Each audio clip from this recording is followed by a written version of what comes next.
Jésus, alléluia.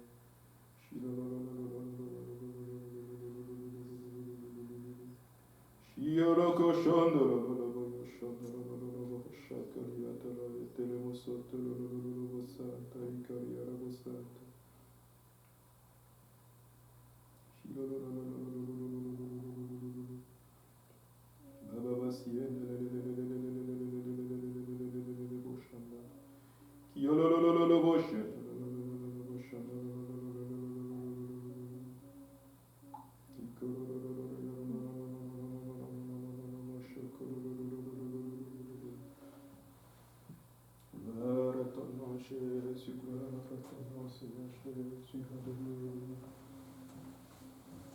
Alléluia, Jésus, alléluia. Gloire à toi, Jésus, alléluia.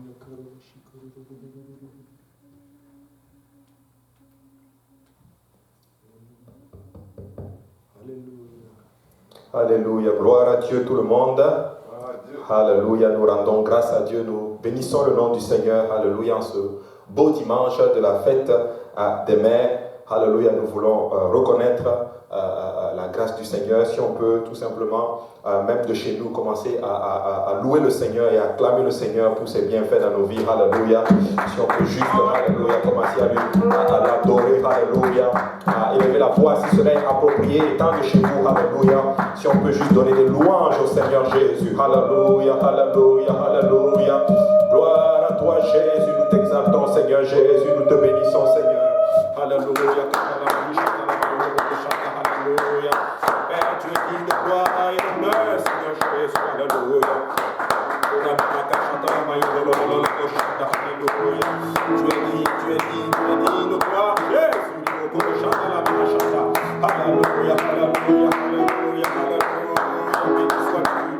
Béni soit le nom de Jésus. Exalté soit le roi des rois, exalté soit le Seigneur, le maître de temps et des circonstances. Alléluia.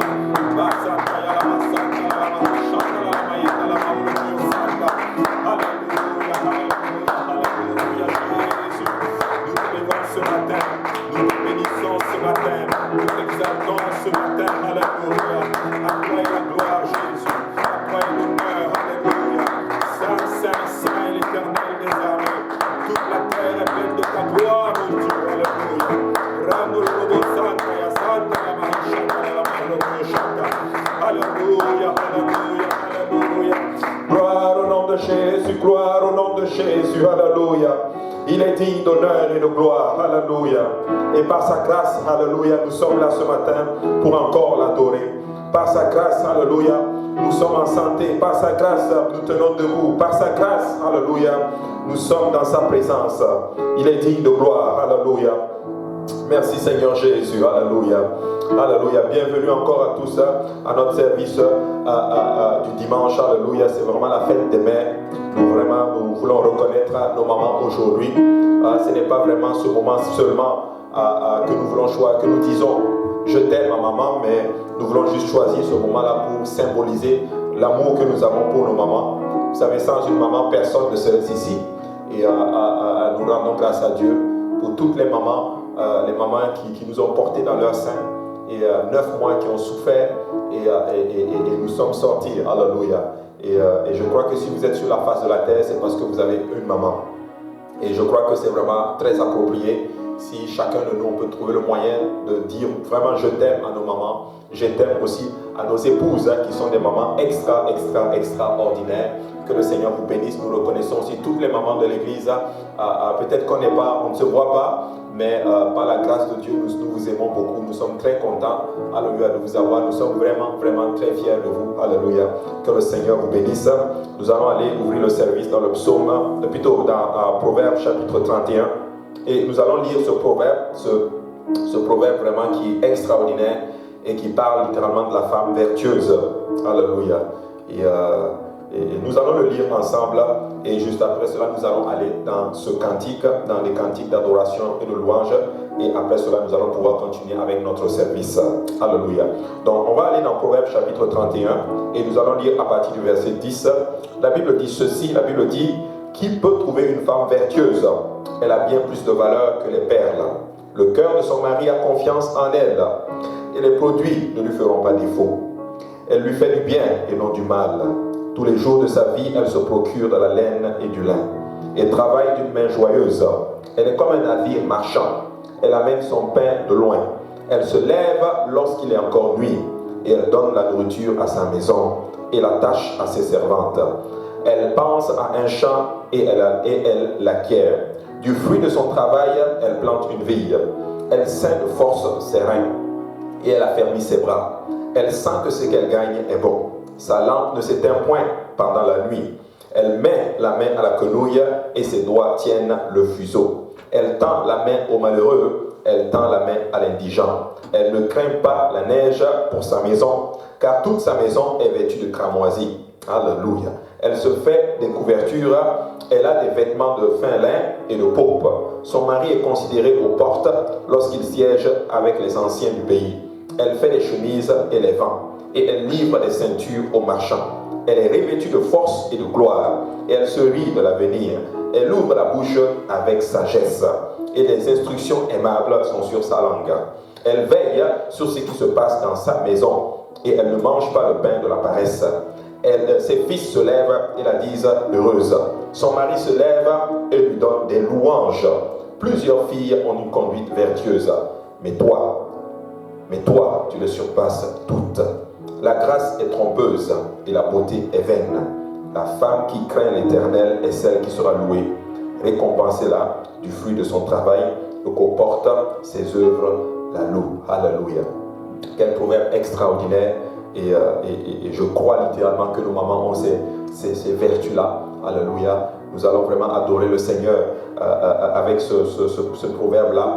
Mais par la même occasion, nous voulons vraiment vous dire bonne fête, maman, et que la grâce de Dieu soit avec vous. Amen. Alléluia.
Alléluia, alléluia. Est-ce qu'on peut adorer encore une fois le Seigneur? Alléluia. Est-ce qu'on peut lui donner honneur? Alléluia, Jésus, alléluia. Tu es digne de gloire, Jésus, tu es digne de gloire, alléluia, Jésus. Béni sois-tu, Père, Atakayando Loloboko Shandala Mahishata, alléluia, alléluia. Iroboko Shandala Mahishata, alléluia, alléluia, Jésus, alléluia. Korababo Shondolo Loboko Shandala Mahishata, alléluia. Nous te rendons grâce, Seigneur Jésus. Tu es digne d'honneur et de gloire, Jésus, alléluia. Alléluia. Merci Seigneur, merci pour ta présence que nous ressentons encore, alléluia. Merci pour ta présence en ces lieux, Père, alléluia. Merci pour ta grâce, merci Jésus, alléluia. Alléluia, alléluia. Ta grâce, alléluia, ta grâce nous trouve tel que nous sommes, Seigneur. Papa, tu nous as lavés, Seigneur, alléluia. Nous te rendons honneur, alléluia. Au nom de Jésus, nous te bénissons, Seigneur. Au nom de Jésus, alléluia. Au nom de Jésus, alléluia. Gloire à toi, Jésus. Gloire à ton Saint-Nom, Papa. Merci, Seigneur. Alléluia. Au nom de Jésus, alléluia. Merci, Seigneur. Bienvenue à tous dans la présence du Seigneur, alléluia. Nous voulons, alléluia, par cette occasion encore, toujours dans les festivités de la fête des mères, alléluia, nous allons faire nos annonces. Et je suis convaincu que beaucoup de mamans ont reçu leur déjeuner au lit. Nous sommes désolés, il y a un peu de problème, disons, technique en ce moment, mais c'est en train d'être fixé. Alléluia. Et je crois que par la grâce de Dieu, d'ici quelques minutes, l'écran et tout reviendra en notre terme à la visuelle. Alléluia. Et comme ça a été annoncé, c'est la fête des mères et je sais que beaucoup de mamans ont reçu leur déjeuner au lit. Alléluia. Et j'ai vu certains déjeuners déjà sur Facebook, pas sur Facebook plutôt, je m'excuse, sur WhatsApp. Alléluia. Et je sais que les mamans ont été vraiment gâtées et le Seigneur est vraiment bon. J'ai pu avoir quelques images des déjeuners qui ont été préparés. Désolé, il faut que je l'envoie pour qu'on puisse un peu l'afficher. Alléluia. Mais je crois que c'est des moments extraordinaires où nous prenons ce temps-là pour honorer nos mamans, pour leur dire que nous les aimons. Et je crois que ça fait vraiment comme un choc pour elles, des fois étant au lit, et de voir le déjeuner qui rentre. Je crois que c'est censé être comme ça à tout moment. Mais je crois que le Seigneur nous aide vraiment beaucoup. Amen. Donc, bonne fête, maman, que le Seigneur vous bénisse. J'aurais voulu demander quelle maman a reçu son déjeuner au lit. Même si je ne le vois pas, si je pouvais juste lever vos mains, alléluia. S'il y a une maman qui a reçu son déjeuner au lit, je lève ta main, alléluia, je ne le vois pas, mais alléluia, que le Seigneur te bénisse. Et pour les mamans qui n'ont pas reçu leur déjeuner au lit, ce n'est pas encore perdu. Alléluia. Donc vous pouvez, après le service, peut-être la remettre au lit et puis l'amener peut-être son dîner au lit. Alléluia. Et je crois que ça va être un moment extraordinaire. En tout cas, que le Seigneur vous bénisse. Nous allons faire nos annonces. Et après cela, nous allons aller dans la parole du Seigneur. Donc nous avons eu une semaine extraordinaire. La semaine des jeunes s'est aussi terminée d'une façon extraordinaire. Nous voulons rendre grâce à Dieu pour tous ces moments qui se passent. Et comme le pasteur l'a annoncé, je pense que c'était hier à la réunion de prière, 3 personnes ont été baptisées dans cette semaine-ci. Et nous bénissons vraiment le nom du Seigneur. C'est que malgré les temps de confinement, il sauve les gens. Alléluia. Et je sais que le Seigneur n'a pas encore fini. Nous allons vraiment voir la gloire du Seigneur. Et cela, je crois, même très, très, très rapidement. Je suis vraiment très convaincu que très bientôt, ce déconfinement va s'arrêter et nous allons pouvoir nous retrouver dans la maison du Seigneur, adorer ensemble le Seigneur. Et je crois que nous pouvons déjà commencer à nous préparer pour l'après-confinement. Amen. Gloire au nom de Jésus. Donc, tantôt à 13h, il va y avoir le service de Saint-Laurent. Alléluia, le service qui va à 13h prière et à 13h30, le service va commencer. Je veux juste annoncer, normalement, on avait un tirage qui devrait être fait. Mais en fait, le tirage, comment ça va se passer, c'est que on va faire un seul tirage, mais ça va être fait avec le groupe de Saint-Laurent. Donc à 13h, connectez-vous comme ça. Toutes nos églises filles vont se connecter à 13h. Alléluia, après nos services. Et ainsi, il va y avoir un tirage. J'espère que vous avez envoyé vos noms et tout. Alléluia, pour qu'on puisse faire le tirage. Mais je veux juste donner un peu plus de détails là-dessus, juste après les annonces pour la semaine. Et vous allez pouvoir savoir qu'est-ce qui est en préparation. Amen. Gloire au nom de Jésus. Alors, déjà, donc on a dit 13h30 prière, 13h prière, 13h30 le service de Saint-Laurent va commencer. Et à 17h30 prière et à 18h, nous commençons avec le service du soir de l'église de l'Est. Donc, s'il vous plaît, connectez-vous. Et nous allons passer un bon temps en la présence du Seigneur. Alléluia. Et à 11h, je crois qu'on a je ne sais pas s'il va y avoir l'école du dimanche, mais en tout cas, soyez alerte. Ça va être posté ici à l'école du dimanche sur le groupe WhatsApp, comme ça vous allez pouvoir avoir le numéro et connecter les enfants. Alléluia. Donc, s'il vous plaît, soyez à l'affût. Ça va être connecté normalement, c'est à 11h30. Oui, je crois que ça a déjà été à préparer. Donc 11h30, alléluia, c'est prêt. Le numéro a déjà été présenté dans le groupe WhatsApp. Donc parents, connectez-vous pour que les enfants puissent avoir notre thème, leur service et adorer le Seigneur. Quand les enfants voient leurs camarades, leurs amis autour de la parole de Dieu et puis à travers la technologie, je crois que ça les motive beaucoup. Donc s'il vous plaît, connectez-vous. Amen. Et donc lundi, demain, donc c'est études bibliques, explorons la parole de Dieu. Nous allons être sur l'application Zoom Connectez-vous, comme ça nous allons pouvoir passer un excellent moment aussi dans la présence du Seigneur. Donc c'est à partir de 19h prière et à 19h30, nous commençons avec l'étude biblique. Et le mardi, c'est l'enseignement, le service à l'église de Hochelaga, c'est sur le JPNL en direct. Mercredi, nous avons étude biblique de milieu de semaine ici à l'église de l'Est. À partir de 19h prière et à 19h30, nous commençons avec le service. Et le jeudi, ça va être le groupe de Granby, alléluia, qui se regroupe sur Zoom. Et je crois que c'est à 19h et à 19h30 le service commence. Et le vendredi, ça va être JPNL, le groupe des jeunes. Donc je crois qu'eux ils font les deux, donc l'application Zoom et aussi le service en ligne JPNL. Donc connectez-vous et par la grâce de Dieu, ça va être un excellent moment dans la présence du Seigneur. Ça c'est à partir de 19h. Et le samedi, nous nous retrouvons à partir de 19h pour la réunion de prière. Alléluia, sur l'application Zoom. Et vraiment, si vous ne vous êtes jamais connecté pour la réunion de prière, honnêtement, vous êtes vraiment en train de vous faire un peu du mal. Alléluia.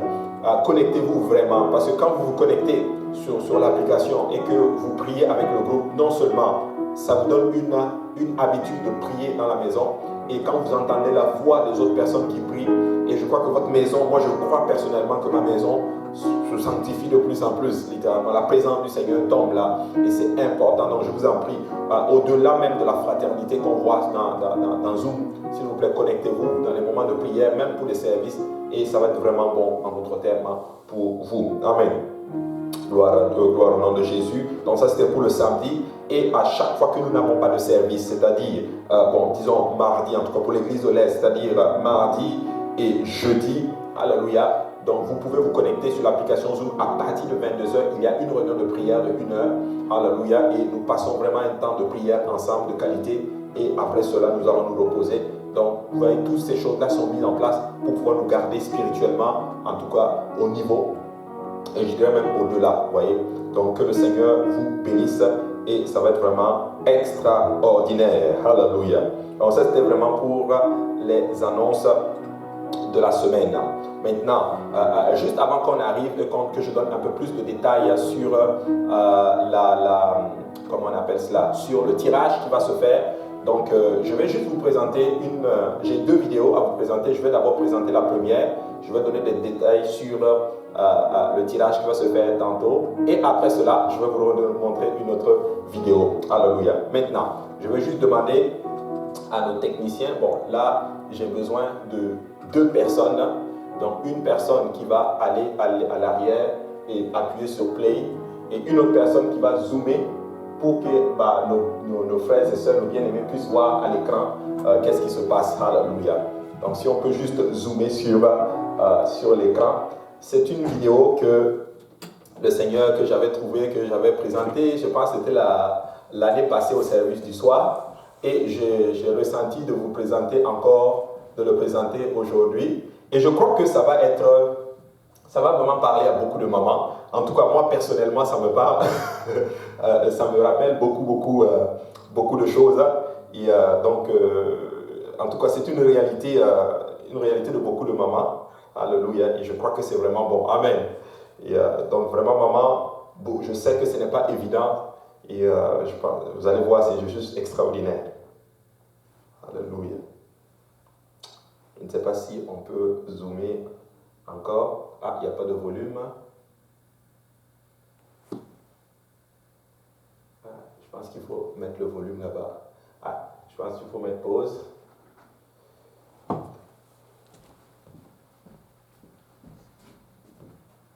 Alléluia.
triplets.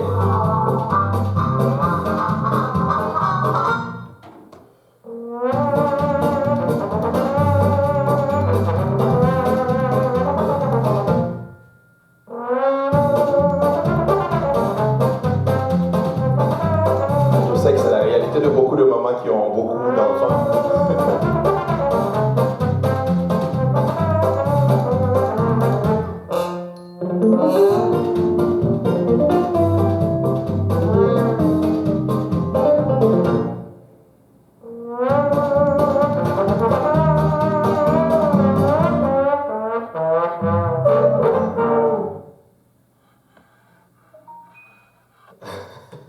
Alléluia. Donc c'est une maman qui a des triplets. Alléluia. Et ce n'est pas évident quand on a beaucoup d'enfants. Et je sais qu'à l'église, nous avons des mamans qui ont vraiment 2, 3, 4 enfants, des fois 5, des fois même 6. Et littéralement, quand on vous voit venir dans la présence du Seigneur à l'église, ce n'est pas du tout évident. Donc vraiment beaucoup, beaucoup de courage. Nous tenons vraiment à vous remercier pour tout ce que toutes les mamans font. Et c'est vraiment extraordinaire. Moi, j'appelle cette maman-là, en tout cas, une super, super, super maman. Elle est juste extraordinaire. Et vous aussi, vous êtes extraordinaire alors que vous vous occupez des enfants, et surtout dans un temps comme celui-ci. Vous savez, ce n'est pas facile d'être une mère, en tout cas une mère chrétienne en 2020. Le monde veut nous pousser, en notre thème, à nous conformer à ce siècle-ci. Mais vous, les mamans qui servent le Seigneur, malgré toutes ces difficultés-là, vous êtes vraiment bénis par le Seigneur Jésus. Alléluia. Merci Seigneur pour nos mamans. Et nous allons faire je vais donner un peu plus de détails sur le tirage. Donc il va y avoir un tirage qui va être fait, mais ça va être fait à 13h. Donc à 13h, soyez connectés. Et on a envoyé un lien, je crois que c'est sur jpeniel pour Jésus, gmail.com, où on voulait les noms, le prénom, le numéro de téléphone, l'adresse et la ville des mamans. Alléluia.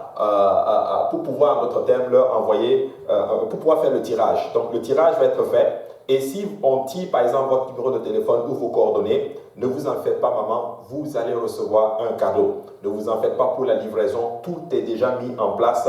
Pasteur Yannick s'en occupe, littéralement. Il est très, très, très brillant dans ces genres de choses-là. En tout cas, il est totalement brillant déjà. Donc, il fait un travail extraordinaire.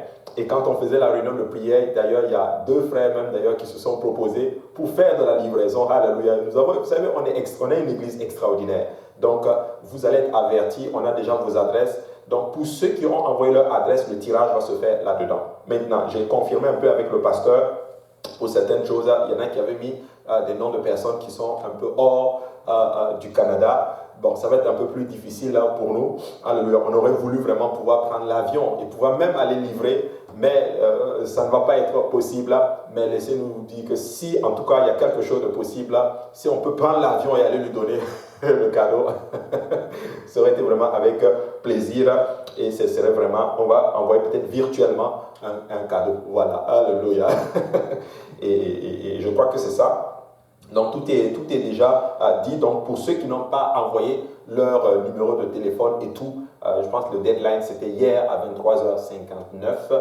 Donc, le tirage va se faire vraiment dans la base de données que nous avons reçue. Donc, le tirage va se faire pour toutes nos églises. C'est vraiment la même base de données. Tout le monde est là. Et ça va être vraiment un moment extraordinaire dans la présence de Dieu. Amen. Amen. Gloire au nom de Jésus. Alléluia. Donc, juste avant d'aller... je vais juste, ça je pense que j'avais fini à ce moment-là, oui. Donc, je vais vous présenter une autre vidéo de la même super maman qui a les triplets. Ce n'est pas du tout facile. Elle le fait bien. Et en plus, c'est une maman joyeuse et heureuse. C'est ça qui me plaît vraiment avec elle. Alléluia. Elle le fait pas en murmure, elle le fait avec joie, vous voyez. Et je crois que c'est quelque chose que nous devons vraiment aussi développer. Alléluia. Cette fois-ci, maintenant, elle va préparer les enfants pour les mettre dans la voiture, dans la vanne. Alléluia. Donc, voilà, frère Paul a déjà réussi à zoomer. Parfait, excellent. Man, une équipe de choc. Ça, c'est bon, ça. Alléluia. Oui, tu peux aller play.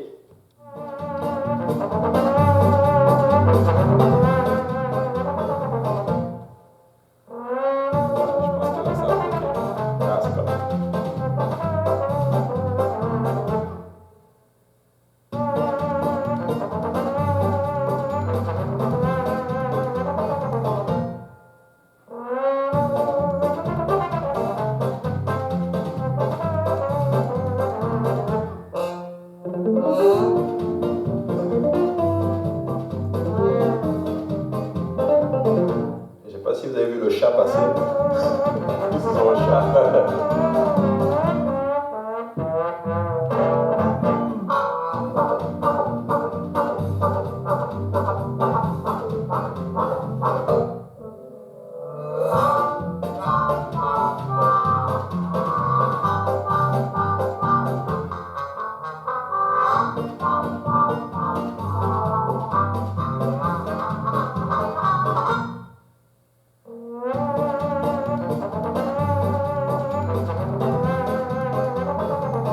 Je sais pas si vous voyez, elle a de l'aide en plus. Hein.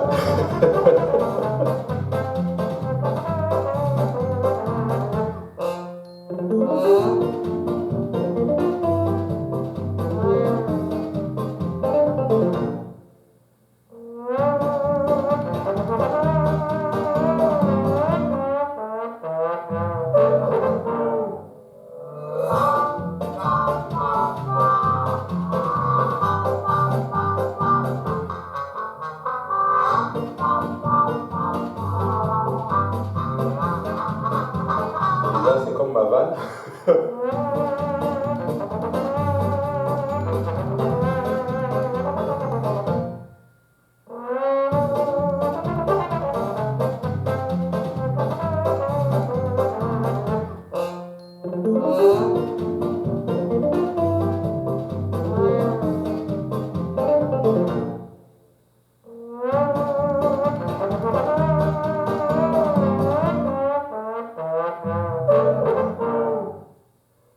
Waouh, gloire à Dieu.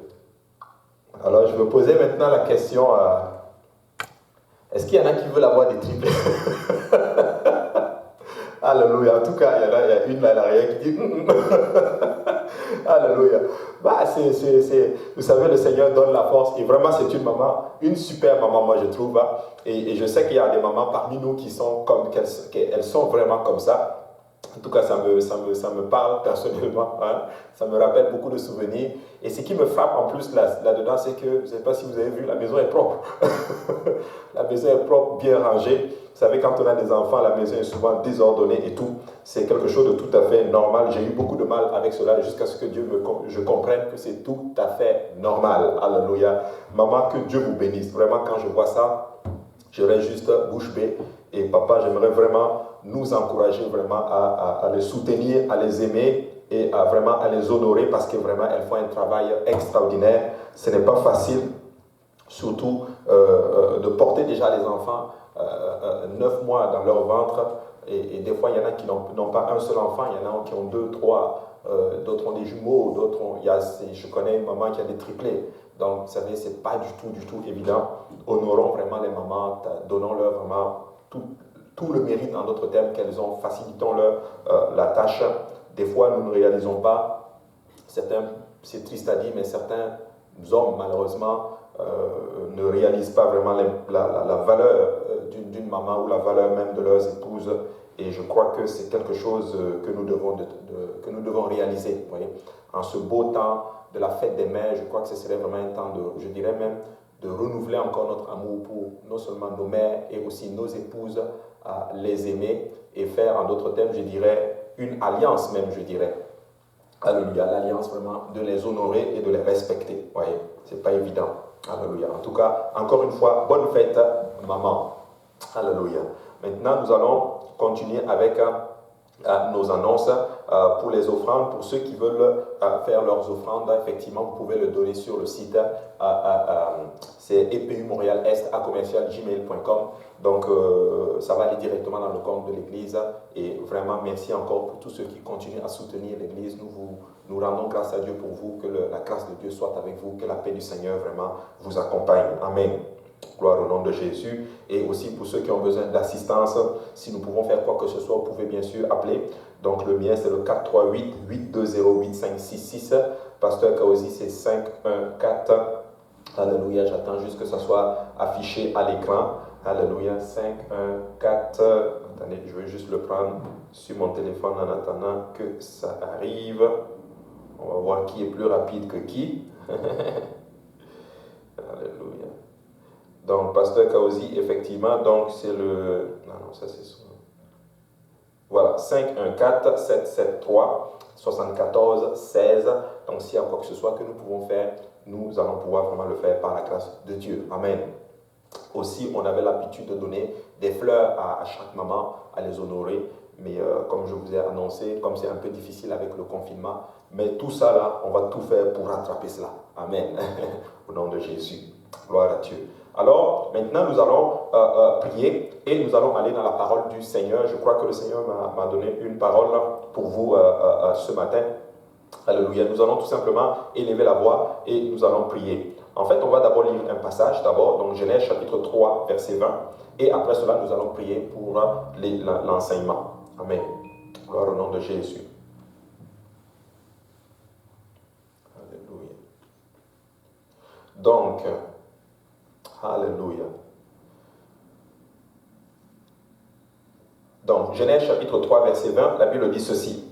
Adam donna à sa femme le nom d'Ève, car elle a été la mère de tous les êtres vivants. Je vais le relire encore. Adam donna à sa femme le nom d'Ève, car elle a été la mère de tous les vivants. Prions tous ensemble. Père, nous te rendons grâce, nous te bénissons, nous te remercions encore pour ton amour, pour ta bonté, et nous te remercions encore pour la grâce que nous avons, Seigneur Jésus. Merci pour toutes nos mamans, Seigneur. Merci pour les mamans de l'Église. Merci, Seigneur mon Dieu, alléluia, pour l'amour et la grâce que tu as sur nous. Maintenant que nous venons pour le temps de la parole, je veux te prier, moi, afin que je l'annonce sans crainte ni faveur, que ta grâce repose encore sur mes frères et sœurs qui l'écoutent, Seigneur Jésus, alléluia, que cette parole trouve une place dans nos cœurs, qu'elle germe, qu'elle produise des fruits, et que ces fruits nous conduisent à la vie éternelle.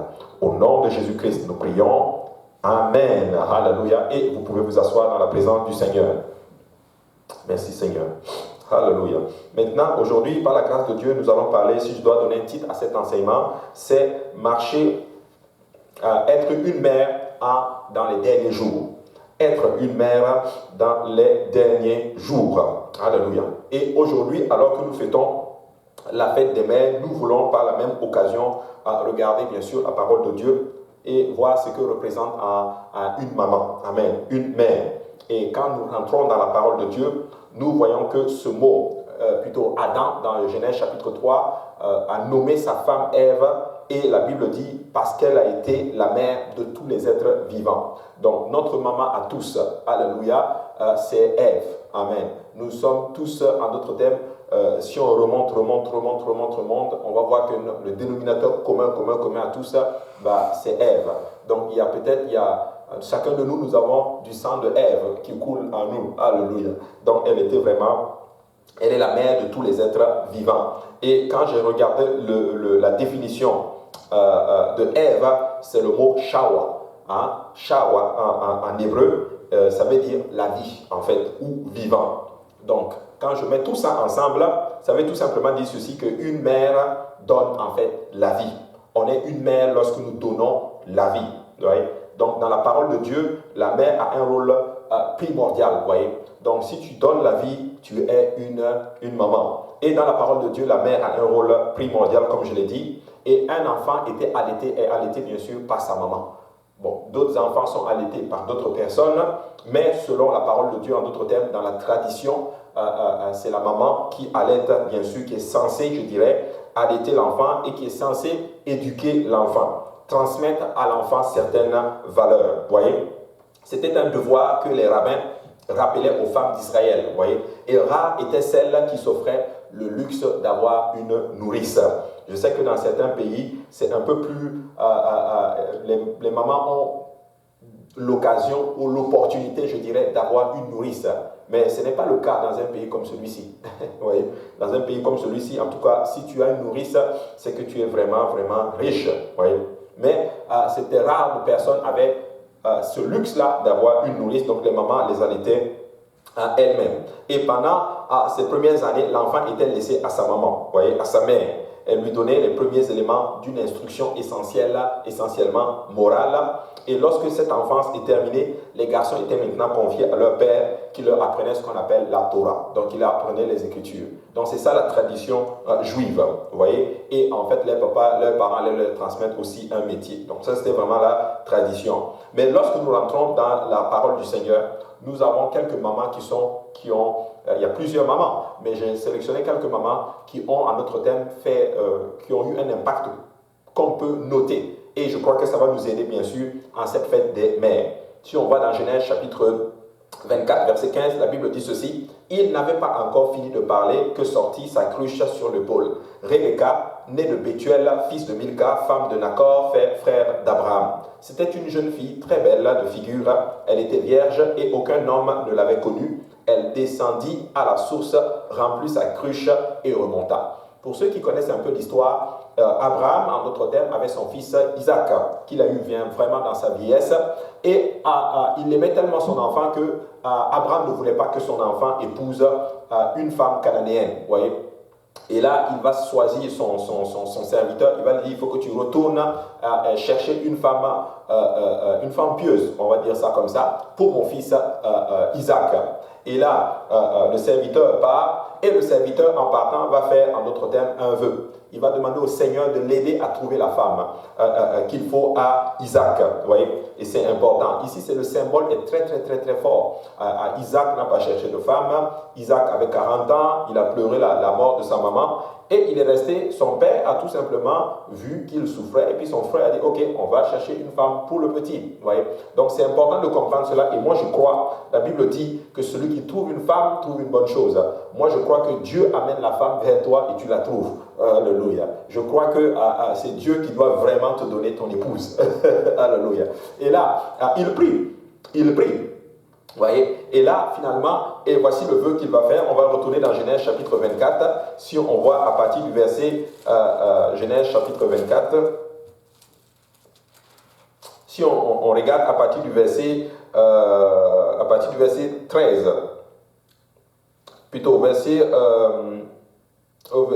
12, il dit ceci, et il dit, Éternel Dieu de mon Seigneur Abraham, fais-moi, je te prie, rencontrer aujourd'hui ce que je désire, et use de bonté à mon Seigneur Abraham. Voici, je me tiens près de la source, et les filles des gens de la ville vont sortir pour puiser de l'eau. Que la jeune fille à laquelle je dirai, penche ta cruche, je te prie, que je boive, et qui répondra, bois, je te donnerai aussi à boire à tes chameaux, soit celle que tu as destinée à mon serviteur Isaac. Donc il demande un signe au Seigneur. Il dit, la jeune fille à qui je vais donner de l'eau, demander de l'eau, qui va me donner de l'eau, et qui va aussi abreuver mes chameaux, que cette fille, en d'autres termes, que tu destines à mon serviteur Isaac. Alléluia. Donc qu'est-ce que ça disait ceci? Il était en train déjà de demander, l'aide de Dieu, mais en même temps, il était en train de disqualifier toutes les femmes paresseuses.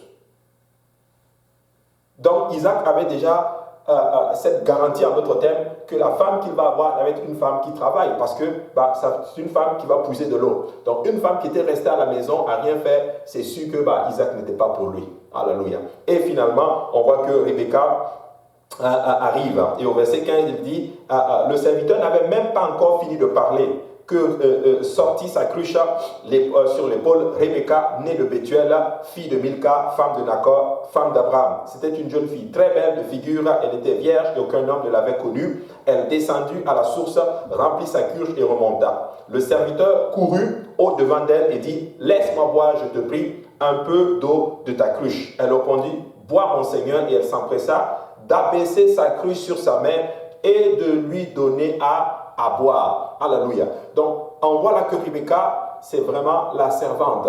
C'est vraiment, en d'autres termes, elle est serviable. C'est la dame vraiment qui est battante, qui est débrouillarde littéralement. Et je crois que c'est une facette, en d'autres termes, qu'on voit dans nos mamans. Et je crois qu'être une maman, dans les derniers jours, littéralement, ça va être une maman battante. Ça va être une maman qui se débrouille. Ça va être une maman qui a, en d'autres termes, cette facette d'être serviable spécifiquement. Vous voyez? Parce que, étant comme ceci, Rebecca ne savait pas, en d'autres termes, ce que le Seigneur était en train de lui préparer, en fait. Étant serviable, étant, en d'autres termes, débrouillarde, ayant l'esprit non paresseuse, elle était tout simplement en train d'avoir, littéralement, son foyer. Vous voyez? C'est important. Et je crois qu'en 2020, dans ces derniers jours, ce sont des facettes malheureusement que nous avons perdues. Nous voyons aujourd'hui en notre thème des dames qui ont, je dirais, c'est triste à dire, je ne dis pas toutes les dames, mais il y a des dames malheureusement elles n'ont pas compris ces principes-là, qui marchent un peu dans l'orgueil, qui sont devenues un peu, je dirais, qui ne font absolument rien et on a perdu la serviabilité. Donc ce sont des choses que nous devons vraiment à développer bien sûr dans ces moments difficiles-là. Et je rends grâce à Dieu, vous maman, parce que nous le sommes. Je vois vraiment, il y a des moments, je vois dans des maisons des mamans, c'est incroyable à quel point elles sont serviables littéralement, voyez. Et là, la Bible dit, elle s'empressa de vider sa cruche dans l'abreuvoir et courut encore au puits pour puiser, et elle puisa pour tous les chameaux. L'homme la regarda avec étonnement, et sans rien dire pour voir si l'Éternel faisait réussir son voyage ou non. Quand les chameaux eurent fini de boire, l'homme prit un anneau d'or du poids d'un demi-cycle et 2 bracelets du poids de 10 cycles d'or. Il dit, de qui es-tu la fille? Il dit, dis-moi, je te prie, y a-t-il dans la maison de ton père de la place pour passer la nuit? Elle répondit, je suis la fille de Bethuel, fille de Milka et Nacor. Elle lui dit encore, il y a de la paille et du fourrage en abondance et aussi de la place pour passer la nuit. Alors l'homme s'inclina et se prosterna devant l'Éternel et ainsi de suite. En plus, elle a le côté, en d'autres termes, elle a l'hospitalité. Voyez, ce sont des choses malheureusement que nous avons perdues en d'autres termes aujourd'hui, mais je crois qu'en étant une mère en 2020, dans les derniers jours, en tout cas une mère apostolique chrétienne, ce sont des facettes que nous devons développer. Voyez, c'est très important. Et Rebecca a aussi cette facette-là. Au-delà d'être serviable, au-delà d'être, je dirais, hospitalière et tout, elle avait son côté chaste. La Bible dit qu'elle était vierge, vous voyez, parce qu'aucun homme ne l'avait touchée. Donc c'était une femme qui avait vraiment gardé, en d'autres termes, cette pureté-là, vous voyez. Et quand elle s'est mariée à Isaac, la Bible dit qu'elle était stérile, elle n'avait pas d'enfant. Et Isaac va vraiment prier. Isaac va demander au Seigneur et finalement elle va tomber enceinte et Dieu va la bénir avec 2 beaux enfants, avec des jumeaux. Voyez. Et la Bible dit maintenant que les enfants se heurtaient dans son ventre, pour ceux qui connaissent l'histoire. Et ce qui m'a frappé, pourquoi je prends cette maman pour vous parler d'elle aujourd'hui, la Bible dit littéralement que ceci, que les enfants se heurtaient dans son ventre et qu'est-ce qu'elle a fait? Elle est allée consulter l'Éternel. On voit cela dans Genèse chapitre 25. Elle est allée consulter l'Éternel. Genèse chapitre 25, à partir du verset 22, la Bible dit ceci, les enfants se heurtaient dans son sein et elle dit, s'il en est ainsi, pourquoi suis-je enceinte? Elle alla consulter l'Éternel et l'Éternel lui dit, 2 nations sont dans ton ventre et 2 peuples sortiront au sortir de tes entrailles.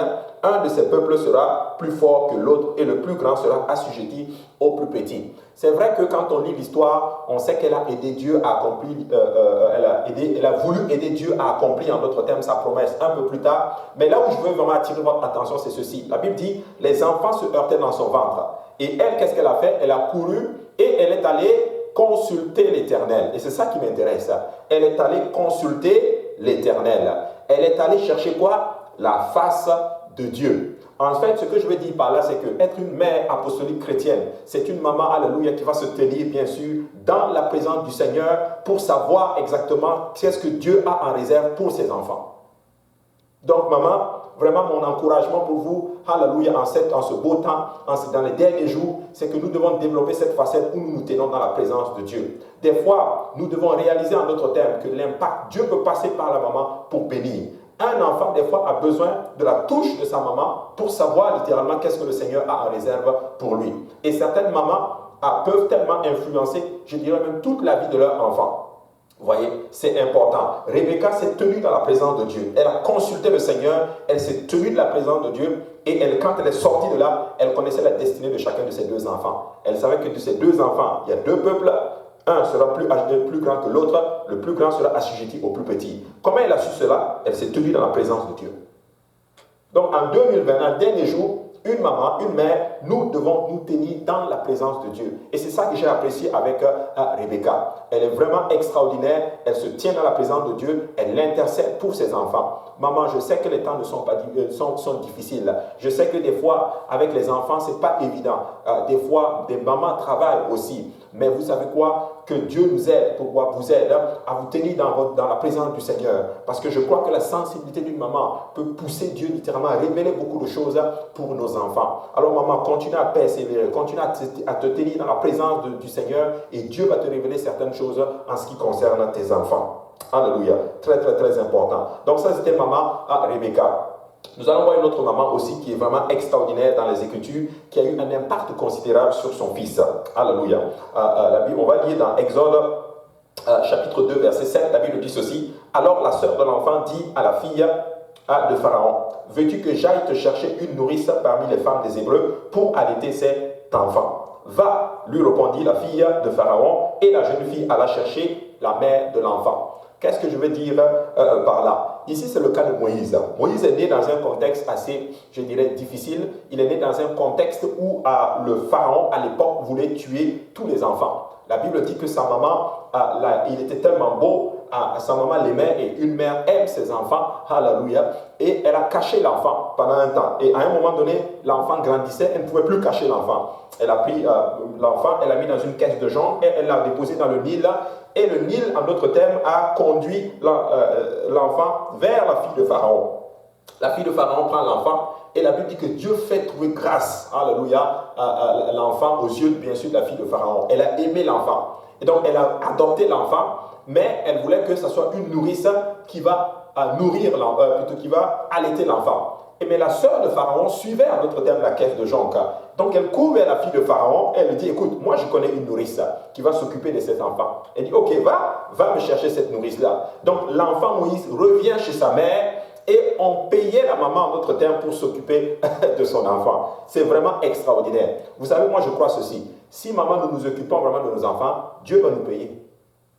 Alléluia, très important. Mais le point, c'est ceci, c'est que Moïse retourne chez sa maman. Elle a, en d'autres termes, maintenant, un laps de temps pour allaiter l'enfant. Mais je crois que maman, Jochebed, qu'est-ce qu'elle s'appelle Jochebed? Qu'est-ce qu'elle va faire? Elle va maximiser dans ce temps-là. Elle va prendre ce temps-là pour inclure à l'enfant, en d'autres termes, toutes les valeurs dont il a besoin, qui va lui permettre littéralement d'être l'homme qu'il doit être. Elle va lui donner la base, elle va lui donner la fondation qui va lui permettre de bâtir sa vie dessus. Et elle va lui donner quelque chose de solide. Et je crois que dans ce temps-là, Moïse va recevoir l'enseignement spirituel dont il a réellement besoin, littéralement. Sa mère, pour le préserver, en d'autres termes, va lui enseigner, en d'autres termes, les voies. Je suis convaincu que ce temps où elle a allaité l'enfant, maman Jochebed a transmis à l'enfant la connaissance de Jéhovah. Et je crois que Moïse, étant dans la maison de ses parents, savait exactement qui était l'Éternel, savait en d'autres termes qu'il n'est pas un idolâtre, savait littéralement qu'il ne devait pas adorer les autres divinités en Égypte. Probablement que étant là, maman a dû lui dire, écoute, tu n'es pas un Égyptien, tu es un Juif. Tu n'es pas un idolâtre, tu es un enfant de Dieu. Alléluia. Tu n'adores pas les divinités, tu adores le seul et unique vrai Dieu. Qu'est-ce que je veux dire par là? C'est qu'au foyer maternel, Moïse va rester sous l'éducation de ses parents et cet enfant va grandir spécifiquement. Et plus tard, il va se retrouver maintenant dans le palais royal. La fille de Pharaon va maintenant l'élever. Mais la fondation avait déjà été bâtie, littéralement, bien sûr, dans la connaissance du seul et vrai Dieu. Dans toute la sagesse, bien sûr, du seul et vrai Dieu. Voyez. Maintenant, Moïse se retrouve maintenant, il grandit, pour maintenant adopter une autre sagesse, pour grandir dans la connaissance maintenant, avec les Égyptiens plutôt, je vais dire cela. La Bible dit qu'il est devenu puissant en parole même et en actes. Si tu vas dans Actes chapitre 7, c'est écrit là-bas, Actes chapitre 7, à partir du verset 22. Maintenant, la question est celle-ci. Il est éduqué par sa mère, et il revient maintenant pour continuer son éducation avec la fille de Pharaon. La question c'est celle-ci. Laquelle des éducations maintenant va prendre le dessus? Est-ce l'éducation qu'il a reçue de sa maman même ou l'éducation qu'il va recevoir d'une maman adoptive? Une chose qu'on voit, en tout cas dans les Écritures, quand tu lis bien les Écritures, tu vas te rendre compte que quelque chose a pris le dessus. C'est l'éducation qu'il a reçue de sa propre mère. Alléluia. L'éducation qu'il a reçue de sa propre mère. Alléluia. Jochebed a transmis quelque chose. Ce que je veux dire par là, maman, tu as quelque chose. Alléluia. Lorsque tu transmets quelque chose à ton enfant, ça reste. Je ne sais pas comment expliquer cela, mais je crois que c'est une grâce que le Seigneur a donnée à toutes les mamans. Alors maman, profitons de cette grâce-là, profitons de cette onction-là, profitons de cette qualité-là, de ce don-là, littéralement, de ce talent-là, je ne sais pas comment on l'appelle là, pour transmettre la bonne éducation spirituelle et autres à nos enfants. C'est triste à dire, nous sommes en 2020 dans les derniers jours où beaucoup de mamans ne passent même plus du temps avec leurs enfants. Je sais qu'il y a les garderies, je ne suis pas contre les garderies, mais je dis juste que nous devons passer encore un peu plus de temps avec nos enfants, parce que si nous ne passons pas du temps, nous sommes en train d'hypothéquer le don que nous avons, ce don littéralement de transmettre à notre thème à des choses à nos enfants pour qu'ils puissent bâtir leur vie plus tard. Parce que si nos enfants n'ont pas l'éducation propre pour affronter le monde de demain, malheureusement, ils seront perdus. Alors, ils ont besoin d'une fondation. Et ces fondations, maman, tu as les matériaux nécessaires, tu as la grâce nécessaire, l'onction nécessaire pour le transmettre, parce que souvent, un enfant n'écoute que sa maman. Vous voyez, c'est important. Donc, Moïse, ayant reçu cela, sortant bien sûr de la maison de ses parents, il savait littéralement ce qu'il était. Donc, peu importe ce qu'on allait lui dire, et cela sur combien de temps, il savait une chose, je ne suis pas un Égyptien, je suis un enfant hébreu, et moi je crois qu'il savait probablement qu'il y avait un sauveur qui allait venir. Probablement que c'est peut-être pour ça qu'il a peut-être essayé à un moment donné d'aider aussi Dieu à accomplir sa promesse en tuant l'Égyptien. Mais malheureusement, ce n'était pas le moment, mais Dieu va finir par l'utiliser un peu plus tard. Alors maman, tu as la capacité de transmettre la connaissance, de transmettre l'éducation aux enfants. Vous voyez? Donc l'éducation que Moïse a reçue à la maison par sa mère a prévalu. Vous voyez? Et ça c'est vraiment important. Et dans le livre de Juges, nous voyons encore une autre histoire pour une maman qui a été vraiment extraordinaire. Donc, je veux parler de Jochebed, c'est la maman d'autres thèmes qui a transmis, qui a bâti la fondation et son fils est devenu littéralement le libérateur que le Seigneur va utiliser. Alléluia. Maintenant, nous allons voir une autre maman et elle est dans le livre des Juges. C'est maman Déborah. Alléluia. C'est une femme extraordinaire que je dirais beaucoup de personnes utilisent, je dirais, un peu à tort. On l'utilise en d'autres termes dans le mauvais sens et des fois on a mal compris en d'autres termes comment Dieu l'a utilisé, mais il y a vraiment un puissant enseignement pour nos mamans en d'autres termes à travers la vie de Déborah. Dans le livre de Juges, les enfants d'Israël, après leur sortie de l'Égypte, ils ont fait ils faisaient ce qui déplaisait au Seigneur. Ils ont vu la gloire de Dieu. Ils ont vu Dieu, en d'autres termes, performer des miracles autour d'eux. Et tristement, ils vont tomber dans l'idolâtrie. Vous voyez, lorsqu'ils sont entrés dans la terre promise, la Bible dit que Dieu va, quand Josué meurt et les anciens meurent, ils tombent dans l'idolâtrie. Dieu permet que Israël tombe dans la captivité et ils vont crier à l'Éternel et Dieu va leur donner des juges. Alléluia. Il y a eu plusieurs juges qui sont arrivés et tout. Et quand le juge était là, il vivait pour le Seigneur. Mais quand le juge mourait, il retombait encore dans l'idolâtrie. Mais dans le temps des juges, dans ces moments, je dirais, très complexes et très difficiles, où Israël était bien sûr en prise, en d'autres termes, avec la captivité. Alléluia, c'était le juge Ehud. Alléluia. Il y avait une femme qu'on appelait Déborah. Alléluia. Une femme qu'on appelle Déborah. Elle vivait dans les plaines, dans les montagnes d'Éphraïm. On voit cela dans Juges chapitre 4, verset 4, la Bible dit ceci. Dans ce temps-là, Déborah, prophétesse, femme de Lapido, était juge en Israël. Vous voyez? Plutôt, je m'excuse, c'était au temps du roi Barak, plutôt. Je m'excuse, j'avais dit Ehud. Alléluia. C'était après la mort du juge Ehud et du temps du roi Barak. Je m'excuse vraiment. Déborah, elle était juge en Israël dans ce moment de captivité-là. La Bible dit qu'elle siégeait sous les palmiers de Déborah entre Rama et Bethel dans la montagne d'Éphraïm et les enfants d'Israël montaient vers elle pour être jugés. Donc c'était une dame, maman qui avait beaucoup de sagesse, une dame qui avait beaucoup de classe et les gens allaient vers elle pour avoir conseil. Vous voyez, la Bible dit qu'elle se tenait sous un palmier. Tout le monde venait et tout le monde pouvait l'entendre. Vous voyez. Et elle a averti le peuple. Sûrement qu'elle a enseigné au peuple leur disant « Arrêtez, arrêtez, arrêtez, servez l'Éternel, servez l'Éternel, servez l'Éternel. » Mais bon, probablement que les gens n'écoutaient pas. Mais une chose qu'on sait, c'est que toute la nation juive respectait beaucoup cette maman. Vous voyez. Maintenant, le mari de Déborah se nommait Lapido, ce qui veut dire des torches. Et les rabbins disent en fait que sous le conseil de sa femme, c'est-à-dire de Déborah, sous le conseil, a donné conseil à son mari qui était Lapido, de fabriquer en d'autres termes des lampes, vous voyez plutôt des mèches et de l'huile pour les lampes dans le sanctuaire qui était à Shiloh, dans le tabernacle qui était à Shiloh. Et c'est peut-être l'une des raisons qu'on l'appelait Lapido. Maintenant, je n'ai pas de certitude, c'est ce que les rabbins disent. Voyez. Donc c'est bon à savoir. Pourquoi je parle de cela? Pour dire que c'est une femme qui donne de bons conseils à son mari. C'est une femme qui pousse son mari dans le ministère. Elle pousse son mari à servir Dieu. Elle n'empêche pas son mari, en d'autres termes, de servir Dieu. Maman, pour être une maman, une vraie maman chrétienne en 2020, dans les derniers jours, n'empêchons pas nos maris des fois de servir le Seigneur. Vous savez, c'est triste à dire, c'est que souvent, voici ce qu'on voit. Lorsque par exemple le mari veut faire même quelque chose pour le Seigneur, la femme va dire « Ah, mais moi, mais tu me donnes rien, ah, je vais rester seule. » Vous savez, on doit encourager nos maris, en d'autres termes, à servir le Seigneur. On doit les encourager dans le travail de Dieu, dans le ministère, et ça c'est important. Voyez. Et Déborah était comme ceci, et c'est ça, en d'autres termes, qui a développé bien sûr cette grande onction que le Seigneur avait déposée sur elle. Maintenant, et là, Déborah avait vraiment une influence extraordinaire, en d'autres termes, sur tout Israël. Alléluia. Et quand Israël était sous l'emprise, bien sûr, de la captivité, la même Bible dit que la même Déborah, qu'est-ce qu'elle va faire? Elle va envoyer chercher le roi Barak. Alléluia. Barak était le fils d'Abinoam et c'était lui qui était le roi à l'époque. Mais, je vais dire quelque chose, vous n'êtes pas obligé de le prendre cash. Certains pensent littéralement que Barak, c'est lui Lapido en fait. Donc le mari de Déborah. Parce que Barak, ça signifie éclairage. Vous voyez? Donc, Lapido veut dire torche, Barak veut dire éclairage. Donc on pense en fait que Barak c'était un autre nom de Lapido. Mais on n'est pas vraiment sûr, littéralement. Vous voyez?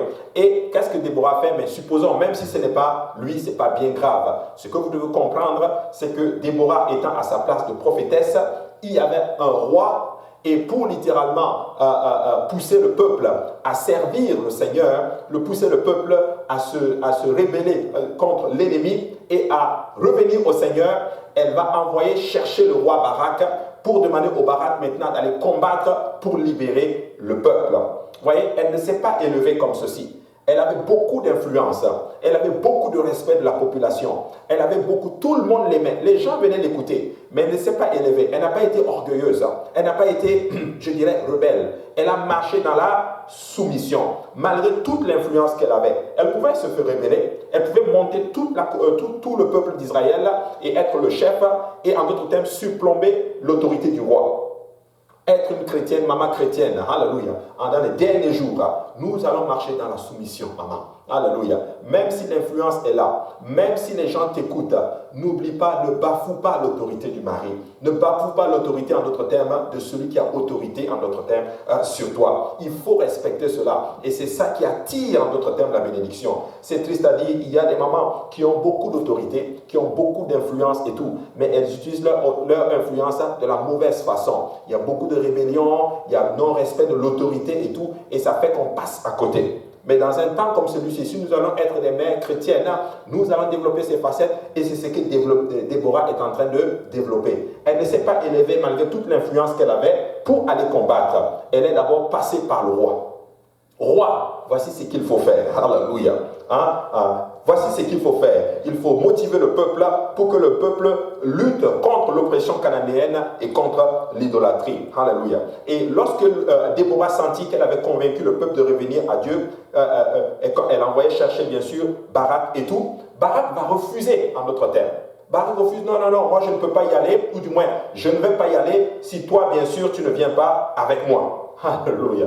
Pourquoi? Parce que Barak savait quel genre de femme était Déborah. C'était une femme pieuse, c'était une prophétesse, c'était une femme sage, elle avait le soutien du peuple, les gens l'aimaient et tout. Barak dit non, moi je ne prends pas mes responsabilités si toi tu ne viens pas. Alléluia. Donc qu'est-ce qui se passe ici? On est dans un contexte où celui qui est censé prendre ses initiatives n'a pas pris ces initiatives-là et Déborah est en train de prendre l'initiative. Qu'est-ce que je veux dire par là?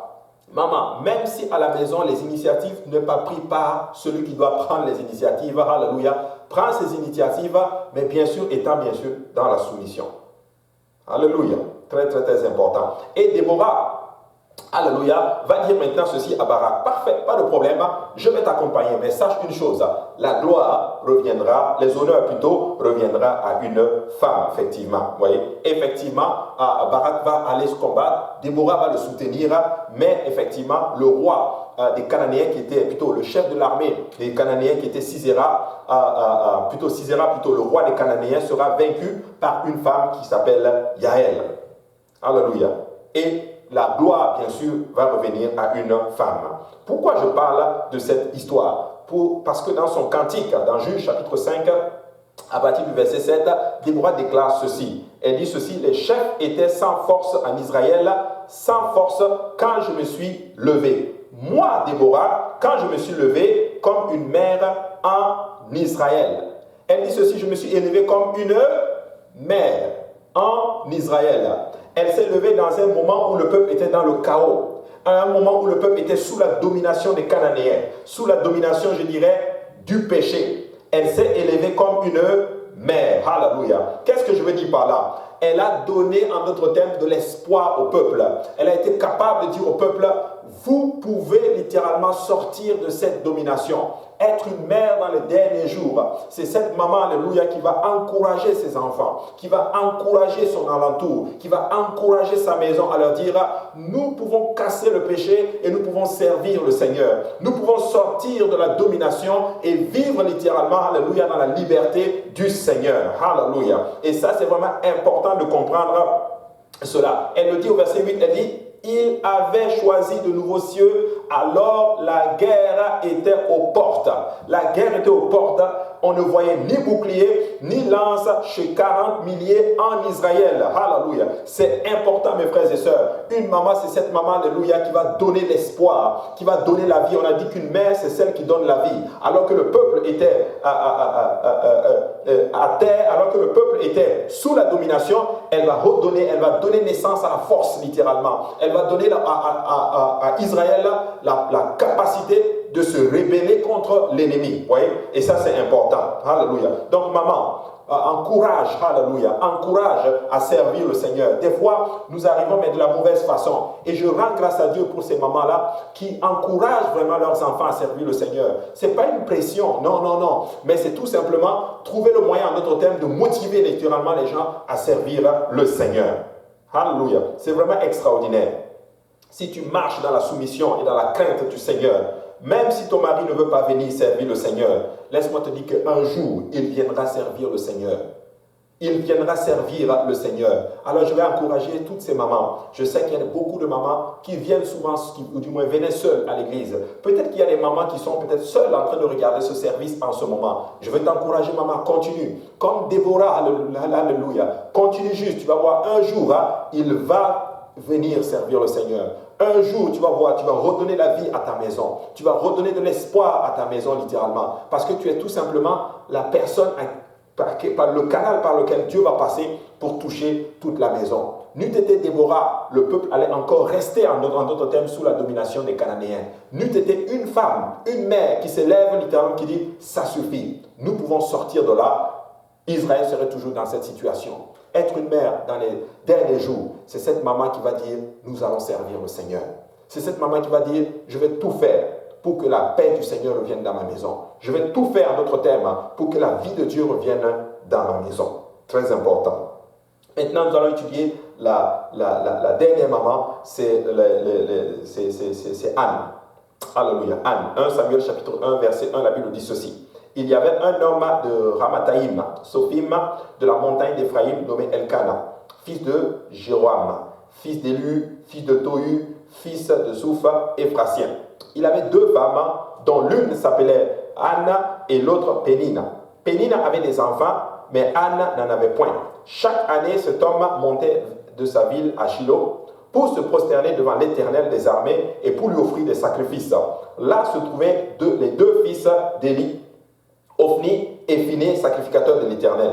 Le jour où Elkana offrait à son sacrifice, il donnait des portions à Pénina, sa femme, et à tous les fils et à toutes les filles qu'il avait d'elle. Mais il donnait à Anne une portion double, car il aimait Anne, que l'Éternel avait rendue stérile. La Bible parle maintenant d'une femme. Elle s'appelle Anne. Et elle était dans une famille, je dirais, son mari était polygame. Son mari avait deux femmes. Donc, elle est Anne, l'autre s'appelle Pénina. Et la Bible dit qu'elle était stérile, mais Pénina, sa rivale, était féconde. Elle avait des enfants. Et ça, c'était difficile pour notre chère maman Anne. Et maman Anne a beaucoup souffert de cela. Alléluia. Mais sa grâce, c'est qu'elle avait l'amour de son mari. Vous voyez? Mais je dirais que c'était une famille, je dirais un peu désespérée, je dirais. Parce qu'elle, elle voulait des enfants, elle avait l'amour de son mari, elle avait tout. Elle avait l'approbation, son mari l'aimait, mais elle n'était pas encore mère. Elle voulait devenir une mère, elle voulait donner la vie, elle voulait avoir les sensations, notre terme, qu'une mère a lorsqu'elle donne un enfant. Je vais encourager certaines mamans et leur dire ceci. À chaque fois que vous voulez, en d'autres termes, même insulter votre enfant, pensez qu'il y en a qui n'en ont pas. À chaque fois que vous êtes fatigué du bruit, à chaque fois qu'on est tanné de nos enfants, des fois, pensons qu'il y a des mamans qui n'en ont pas. Anne aurait voulu avoir le bruit de ces enfants-là, les verres qui tombent et qui se cassent par un enfant. Elle aurait voulu avoir ça dans sa maison, que être dans une maison où il n'y a rien. Vous voyez? J'ai eu, je dirais, la grâce de rencontrer des mamans qui n'ont pas des enfants. Bon, j'ai dit maman parce que je prophétise qu'elle va avoir des enfants. Des femmes qui veulent avoir un enfant mais qui n'ont pas des enfants. Et on prie toujours, et je sais que par la grâce de Dieu, elles vont avoir leurs enfants. Mais je vais vous dire une chose. C'est toute une grâce d'avoir des enfants. Et Anne a beaucoup souffert de cela. Et Pénine va user de cela en d'autres termes pour mortifier en d'autres termes Anne. Alléluia. Elle sait qu'elle a des enfants. La Bible dit qu'elle lui donnait quoi? Des mortifications. On le voit au verset 6. Sa rivale lui prodiguait des mortifications pour la porter à sirité de ce que l'Éternel l'avait rendu stérile. Pour la porter à aspérité. Je veux t'encourager, tu sais, dans ce monde-ci, beaucoup de choses à l'extérieur vont te pousser à vouloir t'irriter, te pousser à vouloir arrêter de servir le Seigneur, littéralement. Et c'est ça, Pénina. Pénina, son travail, c'est qu'elle va utiliser les enfants, c'est qu'elle a produit le fruit de ses entrailles pour faire mal à l'autre, littéralement. Et nous ne devons pas être comme ceci. Anne, c'est en fait, si tu veux, la persévérance. Anne, c'est la persévérance, et Anne, c'est ceci, les intérêts de Dieu d'abord. Vivre dans ce temps-ci, dans les derniers jours, maman, c'est que nous allons apprendre, en d'autres termes, à mettre Dieu en premier. Et c'est ce que Anne va nous enseigner maintenant. Elle a des mortifications. Alléluia. Mais nulle part, on la voit vraiment en train d'insulter Pénina. De dire à Pénina, pourquoi tu fais ceci? Pourquoi tu me fais cela? Pourquoi tu fais ceci? Pourquoi tu fais cela? Je vais juste faire une petite parenthèse. Je vais appeler cela l'esprit de la piqûre. Il y a des gens, c'est triste à dire, ils font les choses pas vraiment avec de bonne motivation, mais ils font les choses pour piquer que les autres. Ça, ce n'est pas un bon esprit, ça. Nous devons avoir de bonnes motivations. Tu sais, il ne faut pas faire quelque chose pour piquer l'autre. Ça arrive même que des fois, on fait même du bien à quelqu'un pour piquer l'autre, pour faire mal à l'autre. Et ça, ce n'est pas bon. C'est l'esprit de Pénine. Oui, ce n'est pas bon. Alléluia. Et la Bible dit maintenant, et toutes les années, il en était ainsi. Sa rivale lui donne des mortifications, mais elle montait quand même dans la maison de l'Éternel. Elle n'arrêtait pas de servir le Seigneur. Anne, écoute-moi, dans des temps comme celui-ci, avec tout ce que tu subis, ton mari peut-être ne sert pas le Seigneur. Les enfants peut-être sont un peu durs et tout. Tout ça, c'est pour que tu ne montes pas dans la maison de Dieu. Mais chaque année, Anne montait dans la maison du Seigneur. Les mortifications ne doivent pas t'empêcher, alléluia, de monter dans la maison du service du Seigneur ou de te retrouver dans la présence de Dieu. Parce que la présence de Dieu se trouvait où? Dans le tabernacle, ou ça? À Shiloh. Parce qu'à ce moment-là, le tabernacle était dressé à Shiloh. Chaque année, Anne montait, malgré les mortifications. Hey, il y aura des mortifications qui vont venir du monde. Il y aura des mortifications qui vont même peut-être des fois venir de ton mari, venir même de tes enfants, venir même de ta belle famille, venir de partout. Mais hey, que cela ne t'empêche pas de servir le Seigneur. Que cela ne t'empêche pas, alléluia, de lever les mains vers l'Éternel des armées. Que cela ne t'empêche pas, alléluia, de continuer à prier pour eux. En d'autres termes, que cela n'empêche pas le zèle que tu as pour le Seigneur. Alléluia. Alors la Bible dit, elle pleurait et elle ne mangeait point. Vous savez, des fois dans la détresse, lorsqu'on souffre, des fois on n'arrive même pas à manger. Et je sais qu'il y a beaucoup de mamans des fois aussi qui passent par cela. Vous souffrez beaucoup. Vous pleurez des fois dans des moments que personne ne voit. Laissez-moi vous encourager aujourd'hui. Laissez-moi vous dire que comme Anne, Dieu a visité Anne, Dieu va vous visiter maman. Dieu va vous rencontrer au lieu même de vos besoins.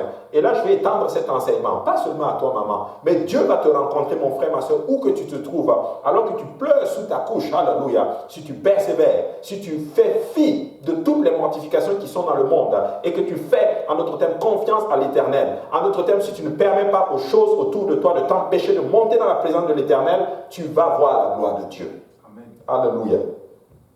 Alléluia. Et ça, c'est vraiment important. Alléluia. Et la Bible dit maintenant, elle pleurait et elle ne mangeait pas. Elle pleurait, elle ne mangeait pas. Vous savez, j'ai compris certaines choses. Des fois, il faut juste bien manger dans la vie. C'est important. Ces fois, nous souffrons beaucoup, je sais. Mais des fois, il faut juste bien dormir et bien manger. Alléluia. Ce sont des petites choses, des fois ça peut aider, mais après je comprends que quand l'amertume est là, quand les choses sont dues, c'est un peu difficile. Au verset 8, Elkana, son mari, lui disait, Anne, pourquoi pleures-tu et ne manges-tu pas? Pourquoi ton cœur est-il attristé? Est-ce que je ne vaux pas mieux pour toi?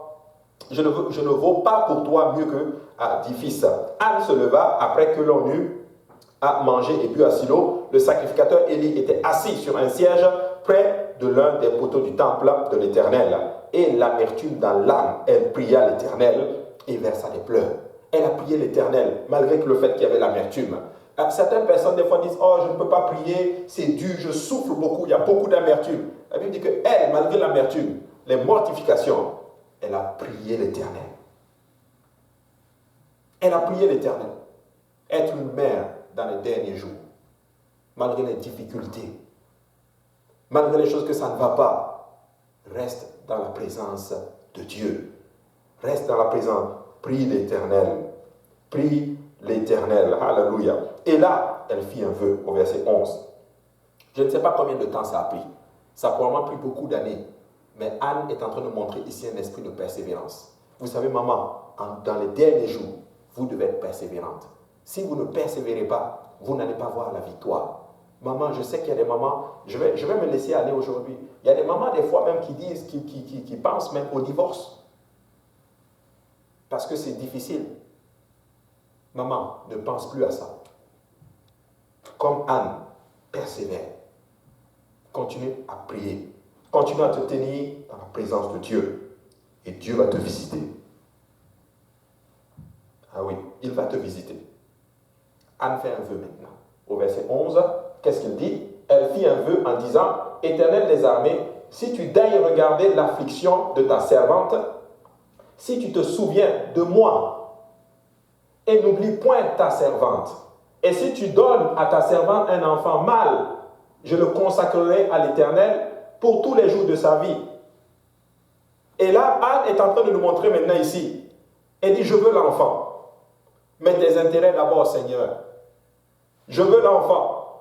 Et elle fait un vœu. Et elle fait un vœu qu'elle peut tenir.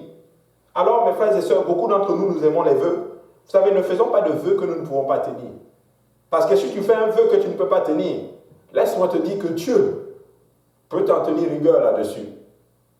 Elle fait un vœu, elle dit, Seigneur, si tu me donnes un enfant, juste un enfant, je veux juste avoir le sentiment d'être une mère, je veux juste donner la vie. Ce n'est pas un problème, je peux te le donner. Mais je veux enfanter. Je veux enfanter. Et elle fait ce vœu-là. Et elle décrit l'enfant. Elle dit, je veux un enfant et je veux que ce soit un garçon. Un enfant mâle. Et là, Dieu lui donne l'enfant maintenant. Je le consacrerai à l'Éternel tous les jours de sa vie et le rasoir ne passera point sur sa tête. Comme elle restait là longtemps en prière. Ce n'est pas une prière de 5 minutes. Ce n'était pas une prière de 10 minutes. Comme malheureusement, c'est triste à dire dans ces derniers jours, où notre temps a été volé par le diable. Où maman, ton temps a été volé par le diable vision, enfin télévision, je vous l'ai dit, hein, par toutes ces choses-là, par plein de choses, par les pensées. Hein, tu penses beaucoup et ton temps est volé, ton temps est en d'autres termes aspiré. Alléluia, on prie juste 5 minutes et en d'autres termes, des fois c'est difficile. La Bible dit qu'elle s'est tenue longtemps dans la prière. Longtemps dans la prière. Vous voyez, comme elle restait longtemps en prière devant l'Éternel, Élie observait sa bouche, Anne parlait dans son cœur et ne faisait que remuer les lèvres, mais on n'entendait point sa voix. Hey, donc ça veut dire que le vœu qu'elle a déclaré, la prière qu'elle a faite, c'était même pas vocal, c'était pas aussi fort, elle remuait juste les lèvres, mais c'était à l'intérieur d'elle. Mais l'Éternel a entendu. Mais je pense mon micro, mais l'Éternel a entendu. Donc pour dire que maman, même quand tu pries, même dans même à l'intérieur, l'Éternel entend. Alléluia. Merci.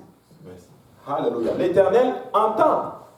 Et le Seigneur a entendu, et Élie, le prophète, plutôt, le sacrificateur à l'époque, a vu cela. Et la Bible dit au verset 14, et il lui dit, plutôt à la suite du verset, mais on n'entendait point sa voix. Élie pensait qu'elle était ivre. Et il lui dit, jusqu'à quand seras-tu dans l'ivresse? Fais passer ton vin. Fais passer ton vin. Anne répondit, non mon Seigneur, je suis une femme qui souffre en son cœur, et je n'ai bu ni vin, ni boisson enivrante, mais je répandais mon âme devant l'Éternel. Ne prends pas ta servante pour une pervertie, car l'excès de ma douleur et de mon chagrin qui m'a fait parler, c'est l'excès de ma douleur et de mon chagrin qui m'a fait parler jusqu'à présent. Ah, là le prophète maintenant arrive, Élie plutôt arrive, il dit non, tu es ivre, fais passer ton vin. Hein?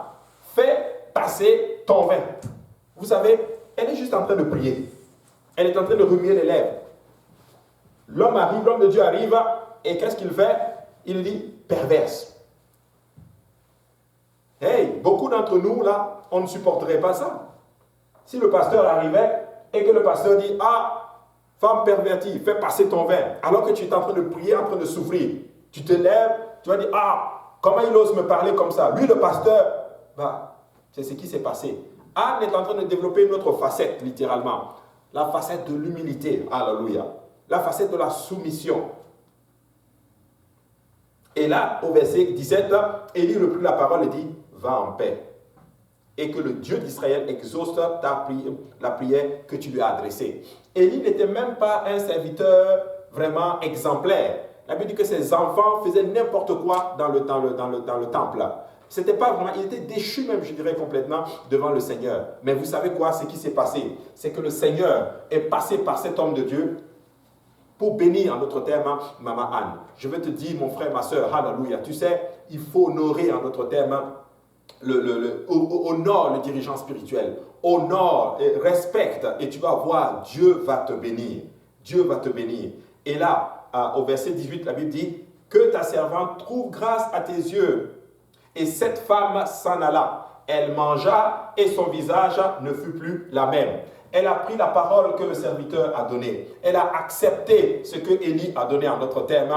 La Bible dit qu'elle a eu la foi tout simplement. Parce que quand le serviteur a dit que l'Éternel exauce ta prière, elle est partie avec l'assurance que Dieu va le faire. La preuve, elle a mangé et son visage n'était plus la même. Elle avait la joie, elle était contente, alléluia, elle était rayonnante.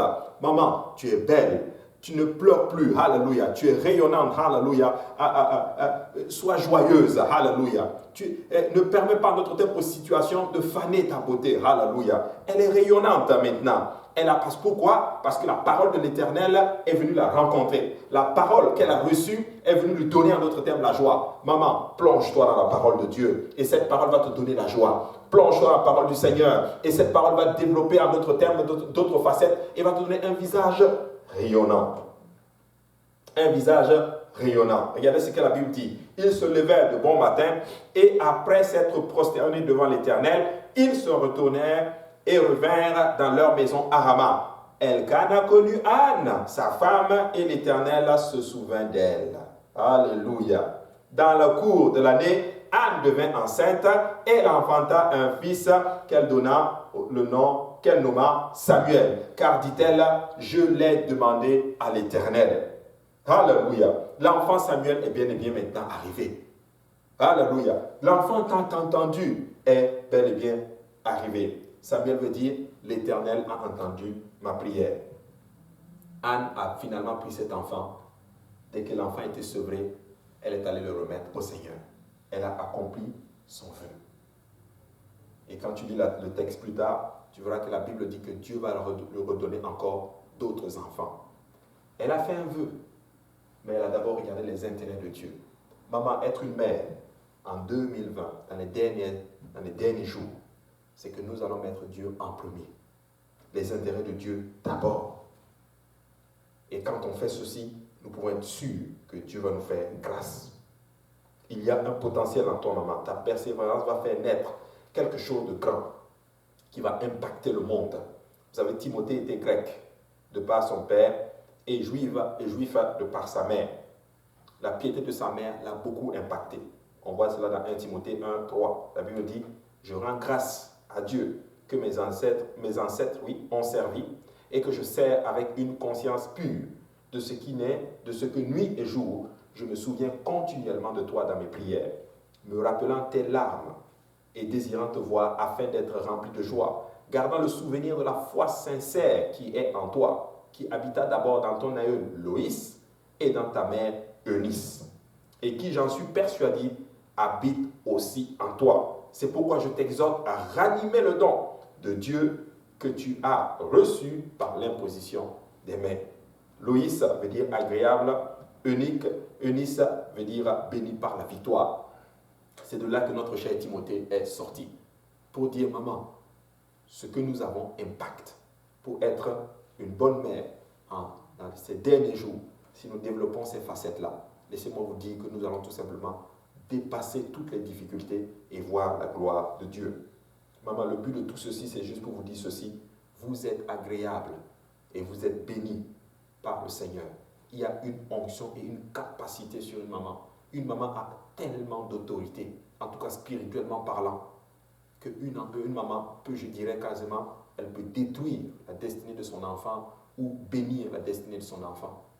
Ou elle peut détruire littéralement son foyer, comme elle peut, en d'autres termes, bâtir son foyer.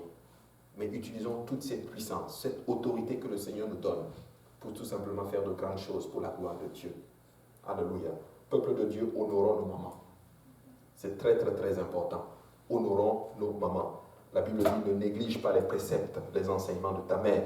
C'est très, très, très important. Alors, maman, je vous encourage, même si l'enfant est dur, même si le mari est dur, ne maudissez pas. Bénissez toujours. Alors, les enfants, mari et tout, peu importe qui vous êtes, honorez maman. Cherchez littéralement la bénédiction et sa joie. Parce que quand une maman est contente, laissez-moi vous dire que Dieu est content aussi. Dieu est content vraiment quand un enfant honore sa maman. Et je le crois personnellement, je le crois textuellement là. Quand on bénit nos mamans, je crois que Dieu est vraiment content. Maintenant, je vais terminer avec ceci, avec une mère. Elle n'est pas vraiment physique, elle est spirituelle. C'est l'Église. L'Église, c'est notre mère. Il faut l'honorer aussi. Quand on honore le corps du Christ, l'Église, on est en train d'honorer Dieu. Si tu honores l'épouse de quelqu'un, en d'autres termes, son mari va être content. Dieu est notre Père et l'Église est notre mère. Alléluia. Nous pouvons honorer l'Église et nous allons avoir, en d'autres termes, la grâce du Seigneur dans nos vies. D'abord, nous devons d'abord naître. Si vous n'êtes pas dans cette Église, vous pouvez, en d'autres termes, cette Église peut vous enfanter. Elle peut vous enfanter. Si vous obéissez à l'Évangile, vous allez naître de nouveau et votre mère sera l'Église. Alléluia. Votre mère sera l'Église. Et comment on naît? On se répand de nos péchés, étant baptisé au nom de Jésus-Christ pour le pardon de nos péchés. Et le Seigneur promet qu'il nous donne son esprit. Et à ce moment-là, la Bible dit que nous sommes nés de nouveau. Et notre mère est l'Église. Et après la naissance, cette mère va nous allaiter. Cette mère va nous enseigner. Elle va nous donner des préceptes. Elle va nous donner des enseignements pour nous aider en notre terre à croître. Alors, en cette belle fête des mères, nous allons encore une fois prier pour toutes les mamans. Je vais terminer avec cela. On va prier pour toutes les mamans et on va clôturer notre service du matin pour maintenant. Alléluia. Alors, si vous êtes une maman étant à la maison, si vous pouvez juste étendre votre main justement sur vous, une partie de votre corps. En tout cas, juste imposez-vous la main comme ça, juste comme ça. Et nous allons tout simplement prier pour vous. Alléluia. Si les enfants, vous êtes à côté de maman, si papa, vous êtes à côté de maman, papa, tu peux tenir la main de maman, ou bien les enfants, vous pouvez imposer la main à maman. Tenez-vous les mains, mais nous allons tout simplement prier. Amen. Alléluia. Père, nous te rendons grâce. Nous te bénissons. Nous te remercions encore une fois pour tout ce que tu fais, Seigneur Jésus. Nous voulons te rendre grâce pour toutes les mamans, alléluia, que nous avons à l'église, pour toutes les mamans, alléluia, de ce monde, Seigneur Jésus, pour toutes les mamans qui souffrent pour leur foyer, Seigneur, pour toutes les mamans, Seigneur, alléluia, qui souffrent pour leurs enfants, Seigneur. Je te prie d'étendre ta main sur eux, Seigneur, sur elles, Père. Je te prie de les bénir, de les fortifier, Seigneur. Que toutes les souffrances, les mortifications qu'elle subit, Seigneur, ne les empêchent pas, Seigneur, de continuer à aimer, de continuer à bénir, Seigneur, et de continuer à fortifier, Seigneur Jésus. Nous voulons les honorer, Seigneur. Je prie, mon Dieu, alléluia, qu'elles soient honorées, Seigneur, surtout dans un temps comme celui-ci, alors qu'il n'est pas facile de vivre, Seigneur, en tant qu'une mère chrétienne, Seigneur Jésus, alléluia, dans les derniers jours. Je veux te prier, Seigneur, mon Dieu, alléluia, donne-nous la grâce, Seigneur, Papa, alléluia, que toute la gloire te revienne, bénis tout le moment. Dans le nom de Jésus, nous avons prié. Amen. Alléluia. Que le Seigneur vous bénisse et bonne fête des mères. Alléluia. Gloire à Dieu. Merci Seigneur.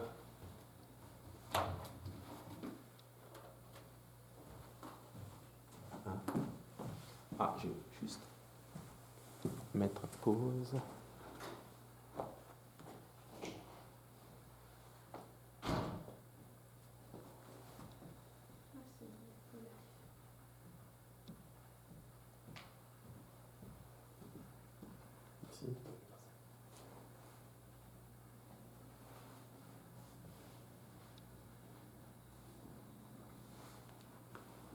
Oh, là c'est bon. Gloire à Dieu. Wow. Il y a eu beaucoup d'interférences aujourd'hui.